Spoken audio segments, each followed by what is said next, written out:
स्वयं को जानो। मनुष्य ने संसार के हर क्षेत्र में अद्भुत प्रगति की है। उसने समुद्र की गहराइयों को मापा, आकाश की ऊंचाइयों को छुआ, चांद और मंगल तक पहुंच गया। उसने विज्ञान, तकनीक, धन और शक्ति के अनेक शिखर प्राप्त कर लिए। लेकिन इन सब उपलब्धियों के बीच एक प्रश्न आज भी अनुत्तरित रह गया। मैं कौन हूं? यही प्रश्न मानव जीवन का सबसे बड़ा रहस्य है। जब तक इस प्रश्न का उत्तर नहीं मिलता, तब तक जीवन केवल घटनाओं का सिलसिला बनकर रह जाता है। महर्षि अष्टावक्र कहते हैं कि मनुष्य का सबसे बड़ा अज्ञान यही है कि वह स्वयं को शरीर, मन, विचार, नाम और पहचान समझ बैठता है, जबकि वास्तविकता इससे बिल्कुल भिन्न है। अष्टावक्र गीता का संपूर्ण सार एक ही वाक्य में समाया हुआ है, स्वयं को जानो। यदि तुम स्वयं को जान लोगे, तो तुम्हें संसार को जानने की आवश्यकता नहीं रहेगी, क्योंकि जो स्वयं को जान लेता है वह संपूर्ण अस्तित्व को जान लेता है। आज का मनुष्य बाहर की दुनिया में इतना उलझ गया है कि उसने अपने भीतर झांकना ही छोड़ दिया है। वह दूसरों को समझना चाहता है, लेकिन स्वयं को समझने का प्रयास नहीं करता। यही कारण है कि सुख होते हुए भी शांति नहीं है, धन होते हुए भी संतोष नहीं है और संबंध होते हुए भी प्रेम नहीं है। अष्टावक्र कहते हैं, जब तक तुम स्वयं को नहीं जानते, तब तक तुम्हारा हर प्रयास अधूरा है। आज हम इसी महान ज्ञान यात्रा पर चलेंगे, जहां हम जानेंगे स्वयं को जानना क्या है, हम स्वयं को क्यों भूल गए, आत्मा और शरीर में क्या अंतर है, अहंकार कैसे पैदा होता है, सच्ची मुक्ति क्या है, आत्मज्ञान प्राप्त करने का मार्ग क्या है। यह केवल एक प्रवचन नहीं, बल्कि स्वयं तक पहुंचने की यात्रा है। अध्याय 1, स्वयं को जानना सबसे बड़ा ज्ञान क्यों है। दुनिया में अनेक प्रकार के ज्ञान हैं। कोई विज्ञान जानता है, कोई राजनीति जानता है, कोई व्यापार जानता है, कोई धर्म ग्रंथों का विद्वान है।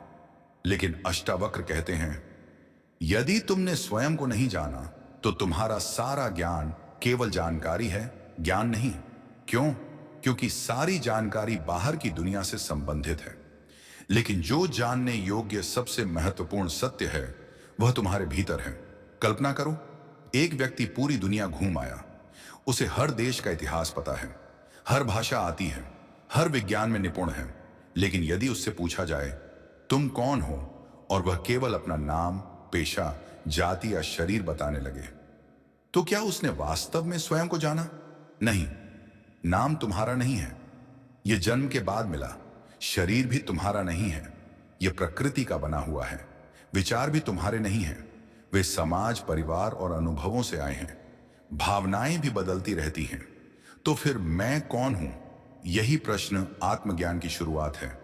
अष्टावक्र कहते हैं, जब तक यह प्रश्न भीतर जीवित नहीं होता, तब तक आध्यात्मिक यात्रा शुरू ही नहीं होती। मनुष्य जीवन भर दूसरों की पहचान बनाने में लगा रहता है। वह चाहता है कि लोग उसे सफल कहें, बुद्धिमान कहें, धनी कहें, सम्मान दें, लेकिन उसने कभी यह जानने का प्रयास नहीं किया कि जिसे सम्मान चाहिए वह कौन है, जिसे अपमान से दुख होता है वह कौन है, जिसे भय लगता है वह कौन है, जिसे मृत्यु का डर है वह कौन है। जब यह प्रश्न गहराई से पूछा जाता है, तब धीरे धीरे अहंकार की परतें हटने लगती हैं। यहीं से आत्मा का प्रकाश दिखाई देना प्रारंभ होता है। अष्टावक्र कहते हैं, तुम शरीर नहीं हो। यदि शरीर तुम होते, तो बचपन, युवावस्था और बुढ़ापे के साथ तुम्हारी पहचान भी बदल जाती। लेकिन बचपन से आज तक तुम्हारे भीतर एक साक्षी हमेशा एक जैसा है। वही देख रहा है, वही अनुभव कर रहा है, वही तुम्हारा वास्तविक स्वरूप है। उसे न आग जला सकती है, न जल भिगो सकता है, न समय बदल सकता है, न मृत्यु समाप्त कर सकती है। यही आत्मा है, यही तुम हो। और स्वयं को जानने का अर्थ इसी आत्मा का प्रत्यक्ष अनुभव करना है। सबसे बड़ा भ्रम मैं शरीर हूं। महर्षि अष्टावक्र कहते हैं कि मनुष्य का पहला और सबसे गहरा भ्रम यही है कि वह स्वयं को शरीर मान बैठता है। यही भ्रम जन्म से मृत्यु तक उसे बंधन में रखता है। जब कोई तुम्हारी प्रशंसा करता है तो तुम्हें प्रसन्नता होती है, जब कोई अपमान करता है तो पीड़ा होती है। जब शरीर स्वस्थ होता है तो तुम कहते हो मैं ठीक हूं, और जब शरीर बीमार होता है तो कहते हो मैं बीमार हूं। लेकिन अष्टावक्र पूछते हैं, क्या वास्तव में तुम बीमार हुए हो या केवल शरीर? जरा विचार करो, बचपन का शरीर अब नहीं है, युवावस्था का शरीर भी बदल रहा है। हर कुछ वर्षों में शरीर की अधिकांश कोशिकाएं बदल जाती हैं।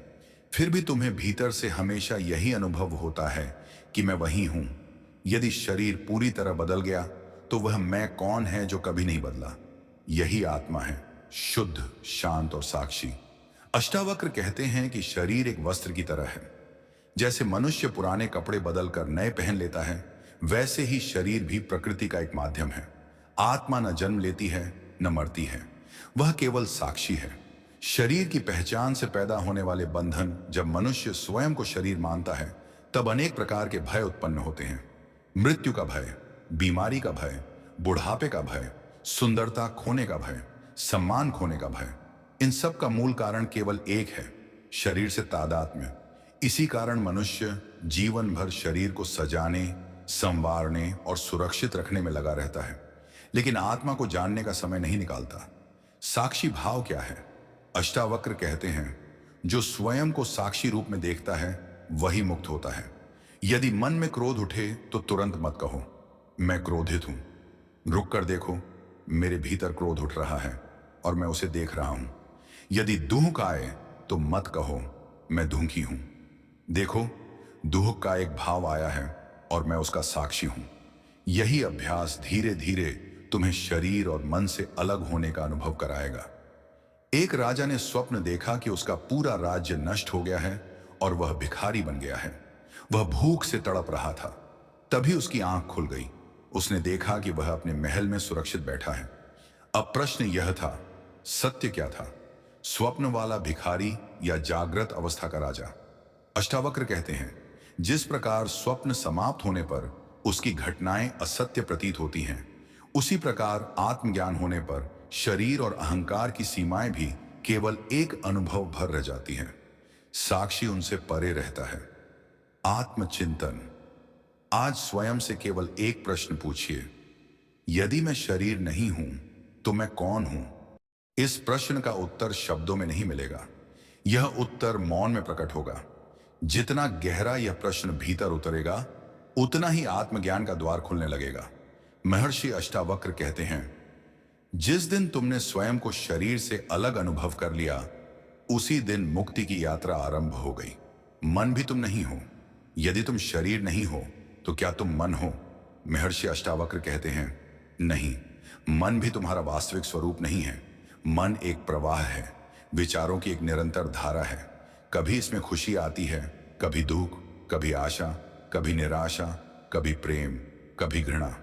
यदि तुम मन होते तो तुम्हारा अस्तित्व भी हर क्षण बदल जाता, लेकिन ऐसा नहीं होता। एक बात पर ध्यान दो, जब तुम्हारे मन में कोई विचार आता है तो तुम्हें उसका पता चलता है। जब क्रोध आता है तब भी तुम जानते हो कि मेरे भीतर क्रोध आया है। जब भय आता है तब भी तुम उसे पहचान लेते हो। अब प्रश्न उठता है, जो विचारों को देख रहा है, क्या वह स्वयं विचार हो सकता है? नहीं। जो देखता है वह देखा जाने वाला नहीं हो सकता। इसीलिए अष्टावक्र कहते हैं कि तुम मन नहीं बल्कि मन के साक्षी हो। मन का स्वभाव, मन का काम है भटकना। वह कभी अतीत में जाता है, कभी भविष्य में दौड़ता है। उसे वर्तमान में टिकना पसंद नहीं। अतीत की यादें उसे पछतावे में डालती हैं, भविष्य की कल्पनाएं उसे चिंता में डालती हैं, और वर्तमान का सत्य उसे छूट जाता है। यही कारण है कि मनुष्य अधिकांश समय या तो बीते हुए कल में जीता है या आने वाले कल में। वर्तमान में जीना उसे कठिन लगता है, लेकिन आत्मा केवल वर्तमान में ही अनुभव की जा सकती है। विचारों से लड़ो मत। बहुत से लोग सोचते हैं कि आध्यात्मिक बनने का अर्थ है मन को जबरदस्ती शांत करना। अष्टावक्र ऐसा नहीं कहते। वे कहते हैं, मन को बदलने की आवश्यकता नहीं, केवल उसे देखने की आवश्यकता है। जैसे आकाश बादलों से नहीं लड़ता, वैसे ही साक्षी मन के विचारों से नहीं लड़ता। बादल आते हैं और चले जाते हैं, आकाश वैसा ही रहता है। विचार आते हैं और चले जाते हैं, साक्षी वैसा ही रहता है। जब यह अनुभव गहरा होने लगता है, तब मन धीरे धीरे स्वयं शांत होने लगता है। कल्पना करो कि तुम नदी के किनारे बैठे हो। नदी में लकड़ियां, पत्ते और फूल बहते जा रहे हैं। यदि तुम हर वस्तु के पीछे नदी में कूद जाओगे तो थक जाओगे, लेकिन यदि किनारे बैठकर केवल उन्हें गुजरते हुए देखोगे तो तुम्हें कोई परेशानी नहीं होगी। मन के विचार भी इसी नदी की तरह हैं। उनके पीछे मत भागो, केवल उन्हें आते जाते देखो। यही ध्यान है, यही साक्षी भाव है। मन शांत कब होता है? मन तब तक अशांत रहेगा जब तक तुम उससे अपनी पहचान जोड़कर रखोगे। जिस क्षण तुम समझ जाओगे कि विचार मेरे सामने उत्पन्न हो रहे हैं लेकिन मैं विचार नहीं हूं, उसी क्षण भीतर एक गहरी शांति उतरने लगेगी। यह शांति बाहर से नहीं आती, ये तुम्हारे वास्तविक स्वरूप की ही सुगंध है। महर्षि अष्टावक्र कहते हैं, तुम न शरीर हो, न मन हो, न बुद्धि हो। तुम शुद्ध चैतन्य, निराकार और सदा मुक्त आत्मा हो। जब यह सत्य केवल पढ़ा नहीं जाता बल्कि अनुभव किया जाता है, तब जीवन पूरी तरह बदल जाता है। भय कम होने लगता है, क्रोध कम होने लगता है, अहंकार ढीला पड़ने लगता है और भीतर एक ऐसी मौन प्रसन्नता जन्म लेती है जो किसी कारण पर निर्भर नहीं होती। यही आत्मज्ञान की दिशा में अगला कदम है। अहंकार स्वयं को भूलने की सबसे बड़ी दीवार।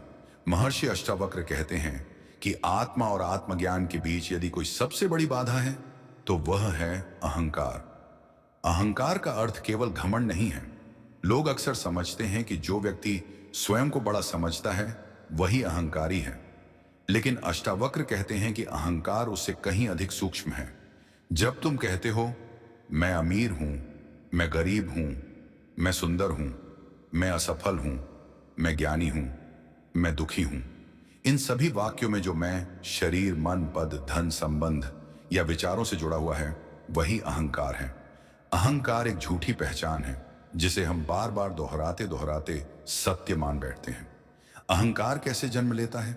जब बच्चा जन्म लेता है तब उसमें अहंकार नहीं होता। धीरे धीरे उसे नाम मिलता है। फिर परिवार कहता है तुम हमारे बेटे हो, समाज कहता है तुम इस जाति के हो, विद्यालय कहता है तुम इतने बुद्धिमान हो, दुनिया कहती है तुम सफल हो या असफल। इन सभी पहचानों की परतें मिलकर एक झूठा मैं बना देती हैं और धीरे धीरे मनुष्य उसी को अपना वास्तविक स्वरूप मान लेता है। यहीं से दुख की शुरुआत होती है। अहंकार हमेशा तुलना करता है। अहंकार का भोजन तुलना है। वह हर समय देखता रहता है, कौन मुझसे बड़ा है, कौन मुझसे छोटा है, किसके पास अधिक धन है, किसे अधिक सम्मान मिला, लोग मेरी कितनी प्रशंसा कर रहे हैं। जब तुलना होती है तब ईर्ष्या जन्म लेती है। जब ईर्ष्या आती है तब शांति चली जाती है। जब शांति चली जाती है तब जीवन संघर्ष बन जाता है। इसलिए अष्टावक्र कहते हैं जहां तुलना समाप्त होती है वहीं आत्मा का अनुभव प्रारंभ होता है। क्या अहंकार को नष्ट करना पड़ता है? अष्टावक्र का उत्तर अद्भुत है। वे कहते हैं अहंकार से लड़ो मत, उसे केवल पहचानो। जैसे अंधेरा हटाने के लिए अंधेरे से युद्ध नहीं करना पड़ता, केवल दीपक जलाना होता है, वैसे ही आत्मज्ञान का प्रकाश होते ही अहंकार स्वयं मिटने लगता है। जब तुम बार बार साक्षी बनकर अपने विचारों, इच्छाओं और प्रतिक्रियाओं को देखते हो, तब एक दिन यह स्पष्ट हो जाता है यह सब बदल रहा है लेकिन मैं नहीं बदल रहा। यही अनुभव अहंकार की पकड़ को ढीला कर देता है। एक प्रेरक प्रसंग। एक संत नदी के किनारे बैठे थे। एक व्यक्ति उनके पास आया और बोला, मैं बहुत बड़ा विद्वान हूं, मैंने अनेक शास्त्र पढ़े हैं। संत मुस्कुराए और पूछा, जिसने इतने शास्त्र पढ़े हैं क्या उसने स्वयं को भी पढ़ा है? वह व्यक्ति मौन हो गया। अष्टावक्र कहते हैं जो स्वयं को नहीं जानता उसका बाहरी ज्ञान अधूरा है। हजारों ग्रंथ पढ़ लेने पर भी यदि मैं कौन हूं का उत्तर अनुभव में नहीं मिला तो ज्ञान अभी केवल शब्द है। लोग सोचते हैं कि स्वतंत्रता का अर्थ है जो मन चाहे वह करना, लेकिन अष्टावक्र कहते हैं वास्तविक स्वतंत्रता वह है जहां अहंकार तुम्हें नियंत्रित न करे, जहां सम्मान मिले या अपमान, भीतर की शांति न डगमगाए, जहां लाभ हो या हानि साक्षी भाव बना रहे, जहां संसार बदलता रहे लेकिन भीतर का मौन अडिग रहे। यही आत्मस्वरूप की झलक है। महर्षि अष्टावक्र का संदेश स्पष्ट है, जिस दिन झूठा मैं गिर जाता है उसी दिन सच्चा मैं प्रकट हो जाता है और वही क्षण आत्मज्ञान का वास्तविक आरंभ है। साक्षी भाव आत्मज्ञान का द्वार। महर्षि अष्टावक्र कहते हैं कि यदि आत्मज्ञान का कोई सबसे सरल और सीधा मार्ग है तो वह है साक्षी भाव।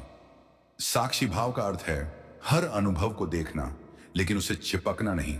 संसार में जो कुछ भी घट रहा है उसे देखो, शरीर में जो हो रहा है उसे देखो, मन में उठते विचारों को देखो, भावनाओं के उतार चढ़ाव को देखो, लेकिन हर बार स्वयं से कहो, मैं देखने वाला हूं, मैं अनुभवों का साक्षी हूं। यही अभ्यास धीरे धीरे तुम्हें तुम्हारे वास्तविक स्वरूप तक ले जाएगा। साक्षी और अभिनेता का अंतर कल्पना करो कि तुम एक रंगमंच पर नाटक देख रहे हो। मंच पर कभी हंसी है, कभी रोना, कभी युद्ध, कभी प्रेम, लेकिन दर्शक जानता है कि यह केवल अभिनय है। इसी कारण वह भीतर से शांत रहता है। अष्टावक्र कहते हैं कि जीवन भी एक विराट रंगमंच है। शरीर एक पात्र है, मन उसकी आवाज है, विचार उसके संवाद हैं, भावनाएं उसके दृश्य हैं, लेकिन इन सब को देखने वाला साक्षी कभी नहीं बदलता। यदि तुम अभिनेता बन जाओगे तो हर घटना तुम्हें हिला देगी। यदि तुम साक्षी बन जाओगे तो हर अनुभव ज्ञान बन जाएगा। सुख और दुख दोनों अतिथि हैं। मनुष्य सुख को पकड़ कर रखना चाहता है और दुख को तुरंत दूर करना चाहता है। यहीं से संघर्ष शुरू होता है। अष्टावक्र कहते हैं, सुख और दुख दोनों अतिथि हैं, वे आते हैं और चले जाते हैं। यदि तुम सुख से चिपक गए तो उसके जाने पर दुख होगा। यदि तुम दुख से लड़ने लगे तो वह और गहरा होगा। लेकिन यदि तुम दोनों को समान भाव से देखो तो भीतर एक ऐसी शांति जन्म लेती है जिसे कोई परिस्थिति छीन नहीं सकती। यही समत्व है, यही आत्मा की सुगंध है। मौन का महत्व। अष्टावक्र के अनुसार आत्मज्ञान शब्दों से नहीं मिलता, वह मौन में प्रकट होता है। यह बाहरी मौन नहीं बल्कि भीतर का मौन है, जहां विचारों का शोर कम होने लगता है, जहां इच्छाओं का तूफान शांत होने लगता है, जहां मन बार बार वर्तमान में लौट आता है। उसी मौन में आत्मा का अनुभव संभव होता है। इसलिए वे कहते हैं, प्रतिदिन कुछ समय केवल स्वयं के साथ बैठो। न कोई लक्ष्य, न कोई कल्पना, न कुछ पाने की इच्छा, बस अपने भीतर उठते हर विचार को आते जाते देखो। धीरे धीरे देखने वाला ही शेष रह जाएगा और वही तुम्हारा वास्तविक स्वरूप है। संसार बदलने की आवश्यकता नहीं। बहुत से लोग सोचते हैं कि आत्मज्ञान के लिए संसार छोड़ना पड़ेगा, लेकिन अष्टावक्र कहते हैं, बंधन संसार में नहीं, आसक्ति में है। तुम परिवार में रहकर भी मुक्त हो सकते हो, व्यापार करते हुए भी मुक्त हो सकते हो, कर्तव्य निभाते हुए भी मुक्त हो सकते हो। आज जब भी कोई भावना उठे, क्रोध, प्रसन्नता, भय या उत्साह, तो तुरंत प्रतिक्रिया मत देना।